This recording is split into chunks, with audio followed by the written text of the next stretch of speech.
गोजोन फुंबिलि समनि साफ्रोमनिसिमबो अननाय सिबिनाय आरो गाहाम हामलायनायखौ जासिहरबाय। दिनैनि बे भिडिअआव सोलोंथाइ आरो हारिनि मोननैसो गोनांथिखौ लानानै फैदों। आसा खालामगोन भिडिअखौ जागायनायनिफ्राय जोबजासिम नायलांगोन। दिनैनि गिबि खौराङानो जादों BTR नि गाहाया प्रमद बर'आनो थाबाय थागोन। बेरेखा जानाय MCLA फोरजों सावरायलायगोन। मोनसे दोलोआ गोजोननाय गैयै जाखायो। दासिमबो रावबो MCLA-आनो दोलोखौ नागाराखै। गासैबो लोगोसेयैनो दं आरो सरकारा बेनो थाबाय थागोन बेखौ बुंदों BJP नि आफादगिरि भवेश कलिता बिथाङा।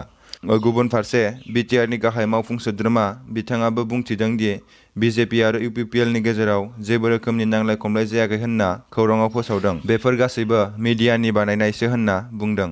आसाम रायजोनि सोलोंथाइ बिफाननि मोनसे गोदान थांखि। आसाम सरकारा खौराङाव फोसावनाय बादिब्ला आसाम रायजोआव फैगौ बोसोराव जोबथा खेबनि थाखाय फरायसाफोरा मेट्रिक आनजादखौ होनो मोनसिगोन। अदेबानि फैगौ 2023 मायथाइनिफ्राय मेट्रिक आनजाद, हाइ माद्रासा आनजाद थानाय नंला। लोगोसे कलेजफोरावबो हायार सेकेन्डारि आनजादाबो थानाय नंलिया होनना मिथिनो मोननाय जादों। श्रीलंकायाव गोबां जानाय लोंनायनि आंखाल जादों। बेखौ लानानै श्रीलंकानि सुबुंफोरा सरकारनि हेंथायै आन्दोलन खालामगासिनो दं। बे समस्याखौ लानानै मैया श्रीलंकानि प्राइम मिनिस्टार महिन्दा राजापाक्सा बिथाङा रिजाइन होबाय आरो लोगोसे श्रीलंकानि हेल्थ मिनिस्टाराबो रिजाइन होबाय होननानै खौरांनिफ्राय मोनथि मोनदों। 2022 मायथाइनि 11 मे, 23 मे आरो 1 जुन खालारखालि आसामाव गुण उत्सव जागोन। बे बारनि गुण उत्सवआ आगोलनिख्रुइ आलादा जागोन। मोनथिनो मोननाय बादिब्ला आथिखालाव जायफोर फरायसाफोरा फरायबाय थादों बेफोरखौ लानानै गुण उत्सव खालामनाय जानाय नङा होनना मोनथि मोनदों।